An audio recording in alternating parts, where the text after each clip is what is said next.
రోజులు గడుస్తున్నా రోడ్డు విస్తరణ పనులు మాత్రం పూర్తి కావడం లేదంటూ బీజేపీ ఆధ్వర్యంలో నిరసన కార్యక్రమం చేపట్టారు. ఆర్సీఐ నుంచి పహడీ షరీఫ్ వరకు 4 లేన్ల రోడ్ పనులు ప్రారంభించి 2 ఏళ్లైనా ఇప్పటి వరకు రోడ్డు పూర్తి చేయలేదని నాయకులు ఆరోపించారు.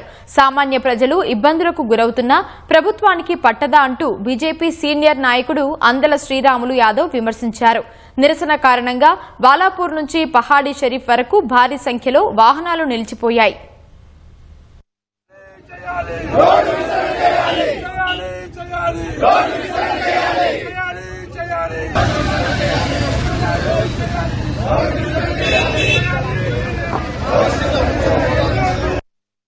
ఇన్ఛార్జి మంత్రి అయిన శ్రీధర్ బాబు గారు, అదేవిధంగా ఈ ప్రాంత ఎమ్మెల్యే సబితాయన్ రెడ్డి గారు ఇద్దరు ఆ రోజు ఈ ప్రాంతంలో కొట్లాడుకొని శిలాఫలకం వేసి 22 కోట్లు శాంక్షన్ అని చెప్పి ఎందుకు ఈ road చేస్తలేరని Bharatiya Janata party demand చేస్తుంది. ఈ ప్రాంతంలో ఎయిర్పోర్ట్ పోయే బండ్లు అనేకమైన బండ్లు ఉంటున్నాయి, యాక్సిడెంట్ అయి ప్రాణాలు పోతున్నాయి, అనేక మంది ఎయిర్పోర్ట్ పోయి ఫ్లైట్ మిస్ అయిన అనేక మంది